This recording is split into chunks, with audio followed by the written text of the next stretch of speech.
édition du journal. Il est 19h à Kinshasa, c'est l'heure de vous informer à toutes et à tous. Bonsoir et merci de nous rejoindre sur la radio-télévision nationale congolaise.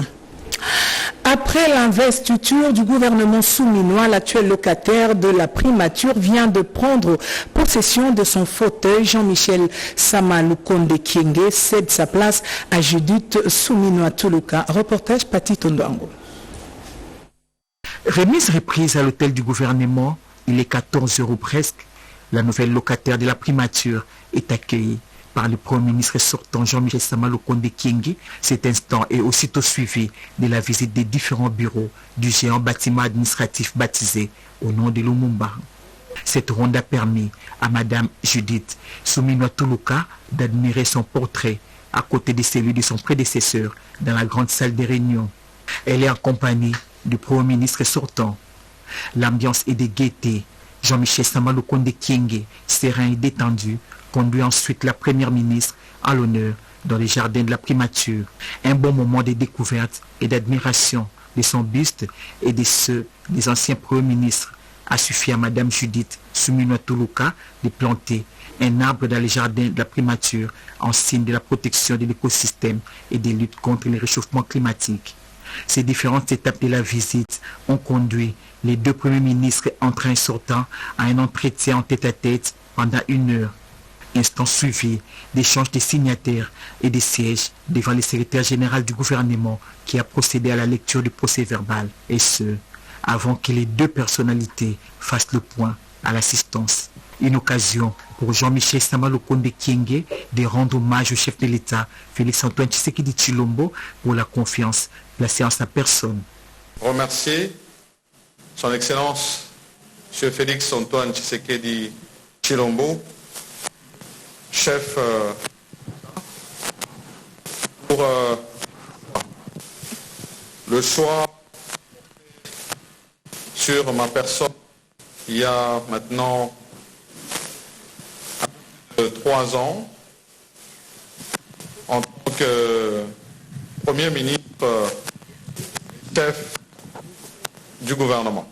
Madame la Première ministre, qui a rendu hommage au chef de l'État, a promis de faire de son mieux pour satisfaire les desiderata de la population en rapport avec le programme d'action du chef de l'État, Félix-Antoine Tshisekedi Tshilombo. Toute ma reconnaissance à son Excellence, M. Félix-Antoine Tshisekedi Tshilombo, président de la République et chef de l'État, pour la confiance qu'il a mis en moi, afin de poursuivre le travail que M. le Premier ministre Sama a commencé. Car comme vous le savez, il a indiqué, il s'agit de consolider ce qui a été fait et de poursuivre. Et donc, comme je lui ai dit tout à l'heure, je sais qu'il n'est pas loin et que je pourrai toujours recourir à lui pour avoir certaines informations, certains conseils sur la manière de faire certaines choses, parce que c'est toujours important d'écouter ceux qui sont passés avant nous, parce qu'on tire toujours profit de leur expérience. L'événement a été sanctionné par une photo des familles au plaisir de tous. Le lancement du test national de sélection et d'orientation scolaire et professionnelle, on en parle dans ce journal avec les élèves de la 8e année secondaire de la province du Maniema. Regardez. Le lancement officiel du TENASOSPE a eu lieu à l'école d'excellence à Kindu ce jeudi 13 juin 2024 par le ministre provincial de l'Agriculture, représentant du gouverneur intérimaire du Maniema. Dans ce mot de bienvenue, le directeur de la province éducation Maniema 1, Mokito Gaonda Séraphin, a indiqué que son entité compte 79 centres abritant 22 970 candidats, dont 10 107 filles. Chers élèves, l'épreuve que vous allez passer bientôt a pour but de déceler vos aptitudes pour une orientation vers le type d'enseignement organisé au niveau du secondaire. Travaillez à l'aise, sans précipitation, tout en évitant la tricherie. Prenant la parole, Gabriel Wikayisala, inspecteur et principal provincial, a souligné que pour cette troisième édition du TENASOSPE, sa province éducationnelle connaît un accroissement de 7,46% de participation par rapport à l'année passée. Il a par la suite demandé aux élèves de bien travailler car ces épreuves constituent 50% de points. Apolline Vumbe Sikujua, ministre provincial de l'Agriculture, a demandé aux élèves d'avoir confiance en eux-mêmes car le contrôle qu'ils sont en train de subir est un exercice pour voir s'ils ont assimilé la matière apprise.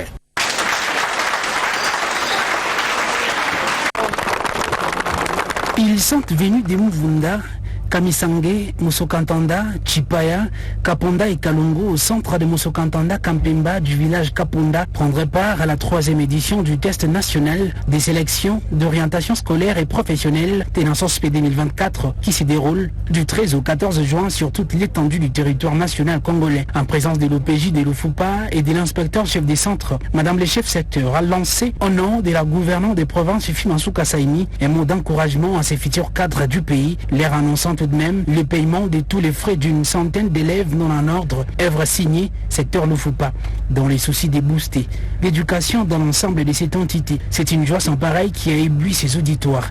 C'est vous les jeunes. Nous comptons vraiment sur vous et je crois à ce que vous réussissez avec succès. Hein, ça va m'encourager. Tous ceux qui vont faire beaucoup de points, ils auront des cadeaux de ma part. Allez, bonne chance. Merci. Tous ceux qui ne sont pas en ordre avec les frais, le secteur va payer.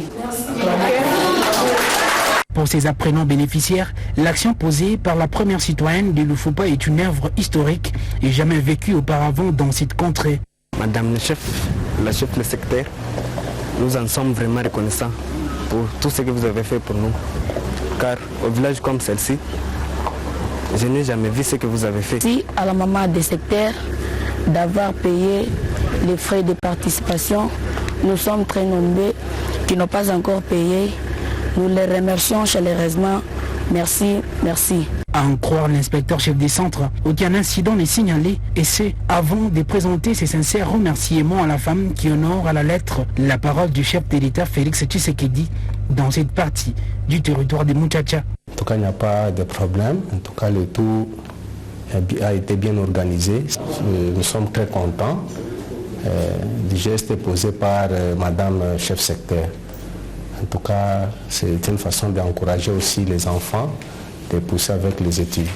Sur 321 participants, les centres Mosokantanda Kampemba a enregistré 181 garçons et 140 filles, une présence remarquable de la gente féminine. Ces examens des 10 jours ne concernent que les élèves de la 8e année, anciennement appelée 10e secondaire. Un cadeau gigantesquement symbolique est prévu pour les lauréats qui se distingueront de tous, a conclu Madame le chef secteur Lufupa.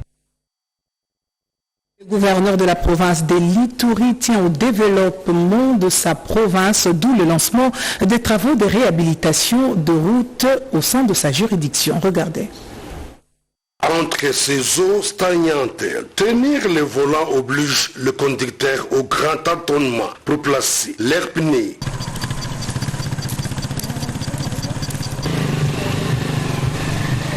Rouler ici à 30 à l'air, c'est s'exposer, motif de plus pour l'administration militaire de l'Ituri de se lancer dans la réhabilitation de ces tronçons. Tout ce travail d'inspection.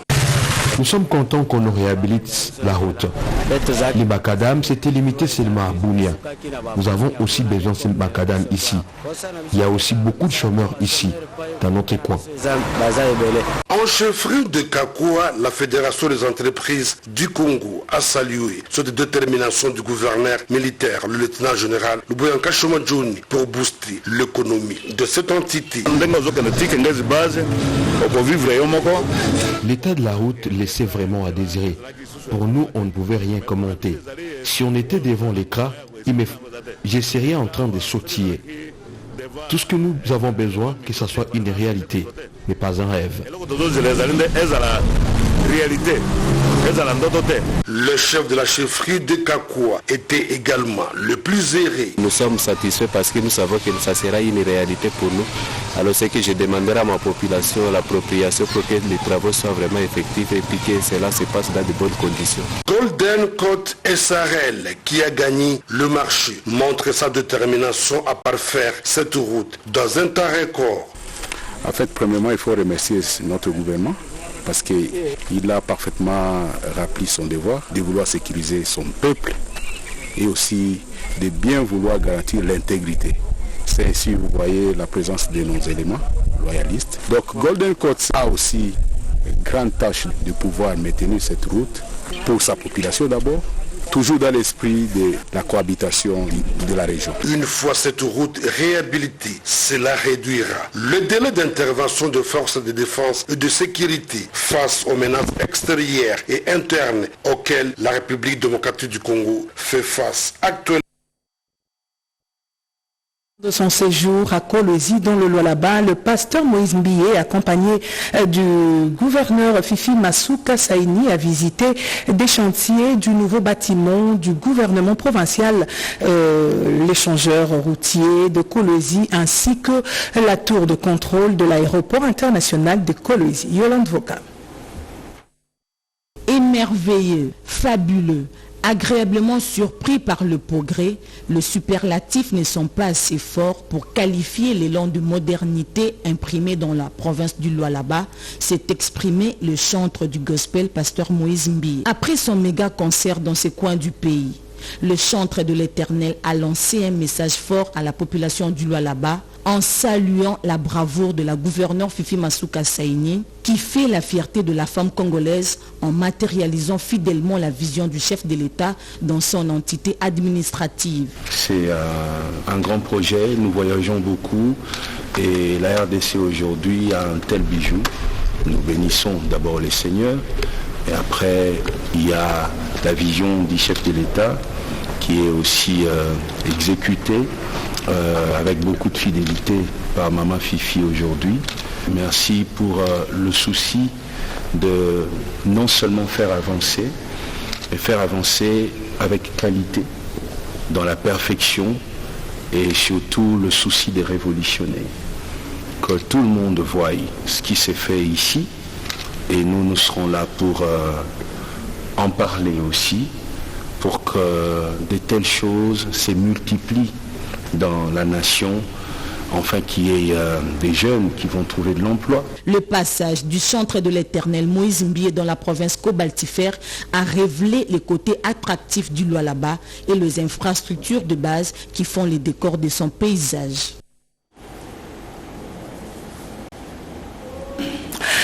Très bonne nouvelle pour la population de Selembao qui d'ici 4 mois verra son centre hospitalier Mandose subir des travaux de rénovation de ce centre devant répondre aux standards internationaux. Les bienfaiteurs, c'est Michel Chimbaï, président de l'association des bétonistes, à la satisfaction de la population. Très soucieux et toujours à l'écoute de ses frères et sœurs congolais, l'infatigable Michel Chimbaï, un des hauts cadres du parti au pouvoir UDPS Tshisekedi, accompagné d'une forte délégation de son association Les Bétonistes, a procédé à la pose de la première pierre du lancement officiel des travaux de rénovation du centre hospitalier Mondos, situé dans la commune de Selembao. Cette action, combien louable, s'inscrit dans le cadre de l'accompagnement de la vision du président de la République, Félix Antoine Tshisekedi, dans le secteur de la santé, visant à offrir des soins modernisés et de qualité à la population de ce coin de la capitale, tel que l'évoque ici Michel Chimbaï. Si nous sommes ici, c'est pour répondre à la vision du chef de l'État. Nous, en tant qu'association Les Bétonistes, à travers sa politique de la santé universelle, pour nous, l'occasion de pouvoir matérialiser cela par cet acte que nous venons de poser. L'architecte qui exécutera ces travaux rassure. Dans 4 mois, la population aura un hôpital de qualité, qui aura des équipements modernes, qui aura un confort au standing international. Le médecin directeur de cet hôpital salue ici l'initiative. Il y aura un service de qualité, de soins de qualité, des matériels adéquats et une hospitalisation de qualité, tout ça pour répondre aux standards de la couverture santé universelle donnée par le chef de l'État. Ce centre hospitalier sera baptisé Centre hospitalier Mondoz de bétonistes après les travaux de modernisation. Il comprendra des équipements modernes, des soins médicaux à un coût réduit, un bâtiment modernisé au standard international avec des médecins de qualité au bénéfice de la population congolaise en général et celle de Selembao en particulier. Suivons à présent cette cérémonie de lancement de la campagne de vaccination contre la poliomyélite dans la province de Mai-Ndombe.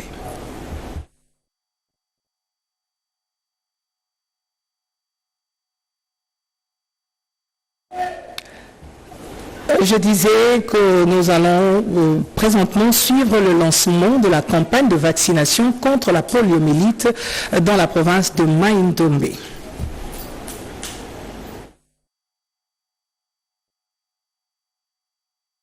Dans le Nord Kivu, les activités commémoratives de la journée internationale de l'environnement dans le Nord Kivu a été lancée par le vice-gouverneur de province. Une conférence débat, un suivi de plantations communautaires et un engagement individuel à la protection de la nature ont été au centre des activités à Goma.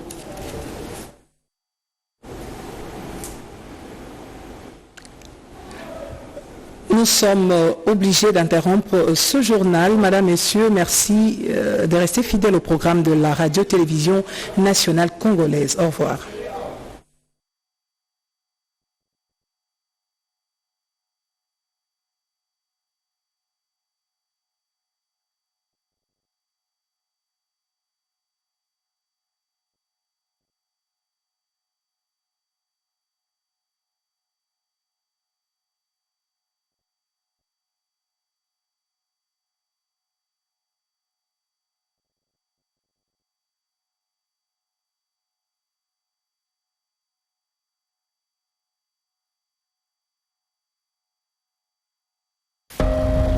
Nous devons ensemble avoir conscience que nul autre que nous-mêmes ne viendra sauver notre nation.